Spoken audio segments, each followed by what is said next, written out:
விடிய காலையில் 5:30 மணிக்கெலாம் அலாரம் வச்சு நானும் பாயும் ஆட்டோ எடுத்துக்கிட்டு நவீன் வீட்டில் போயிட்டு கார் எடுத்துக்கிட்டு நாங்கள் பாய்ஸாக சேர்ந்து 350 ரூபா பெர் ஹெட்டுக்கு பட்ஜெட் வச்சு நாங்கள் போன இடம் தான் தடாங்க. தடாக்கு போகிற வழியில் நிறைய கல்லுக்கடைங்கள்லாம் இருக்கும். ஆனால் டிரைவிங் பண்ணாதவங்க மட்டும் குடிங்க. அண்ட் ஃபைனலி ஃபர்ஸ்ட் டைமாக அதுவும் நம்ம பாய்ஸோட இந்த தடாக்கு வந்தது எனக்கு ஒரு நல்ல எக்ஸ்பீரியன்ஸை கொடுத்துச்சுங்க. ரொம்பவே ஜாலியாக இருந்துச்சு. கவலைகள் எல்லாத்தையும் மறந்துட்டு நம்மளோட நண்பர் ஒருத்தர் வந்திருந்தாரு, அவருக்கு கொஞ்சம் ஃபீட் பண்ணிட்டு நிறைய நண்பர்கள்லாம் வந்திருந்தாங்க. அவங்க எல்லாரும் கூட ஒரு செல்ஃபியை போட்டு பியர் கிரில்ஸாக மனசில் நினச்சிக்கிட்டு நாங்கள் பயணத்தை தொடரும் போது 90s கிட்ஸுங்கிறனால 4 ஃபோட்டோவை போட்டு அப்படியே உள்ளே போய் பார்த்தா கூட்டம் பிக்குதுங்க.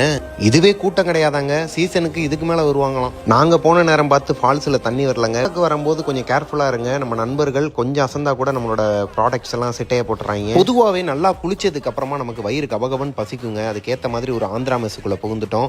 கிடைச்சது கிடைக்காதது பிடிச்சது பிடிக்காதுன்னு சொல்லிட்டு எல்லாத்தையுமே வெளுத்து வாங்கிட்டு எங்களோட ட்ரிப்பை கம்ப்ளீட் பண்ணிட்டு அங்கேருந்து நாங்கள் கிளம்பிட்டோம். நீங்களும் சென்னையில் இருக்கீங்கன்னா உங்களோட ஃப்ரெண்ட்ஸோட கண்டிப்பாக அந்த தடாக்கு போய் விசிட் பண்ணுங்கள். ரொம்பவே ஜாலியாக இருந்துச்சுங்க.